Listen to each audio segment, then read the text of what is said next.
నేను సిద్ధాంతపరంగా రాజకీయం చేశాను తప్ప వ్యక్తిగత రాజకీయాలు నేను ఎప్పుడూ చేయలేదు నా లైఫ్లో. అయితే సిద్ధాంతపరంగా చేసినప్పుడు కూడా నమ్మిన సిద్ధాంతం కోసం ప్రజల యొక్క జీవన ప్రమాణాలు పెరగాలంటే లా అండ్ ఆర్డర్ చాలా ముఖ్యం. దాంట్లో రాజీ పడలేదు నేను. Faction leaders, communal violence, Naxalites violence, rowdyism చాలా నిర్మోహమాటంగా అణిచివేశాను. ఇటీవల కాలంలో ఏమైంది? ఎక్కడ చూసిన డ్రగ్స్, గంజాయి ఇప్పుడు తగ్గిందా లేదా? కంట్రోల్ చేసామా లేదా? 7 నెలల్లో కంట్రోల్ అయింది. పూర్తిగా ఎరాడికైంది నేను చెప్పను. నేను ఇప్పుడు కూడా చెప్తున్నా మళ్ళీ, ఈ రాష్ట్రంలో ఎవరైనా గంజాయి పండిస్తే మాత్రం అది లాస్ట్ డే. ఎవరైనా ఆడబిడ్డల జోలికి వస్తే లాస్ట్ డే.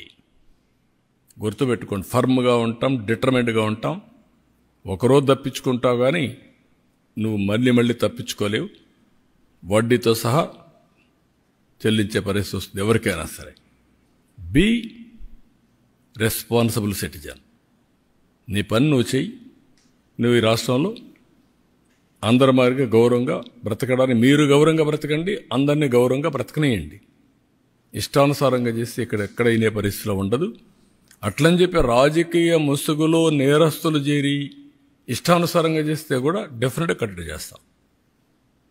అది చేయకపోతే కూడా తప్పే అవుతుంది. మేము చేస్తాం, మీరు ఏమన్నా చేయండి. ఇష్టానుసారంగా మాట్లాడడం, నోరు బారేసుకోవడం, ఓకే, మీరు నోరు బారేసుకుని నేను పారేసుకో, అది ఎప్పుడు నా జీవితంలో లేదు. బట్ యాక్షన్ మాత్రం డిటర్మెంట్గా ఉంటుంది, ఫర్మ్గా ఉంటుంది.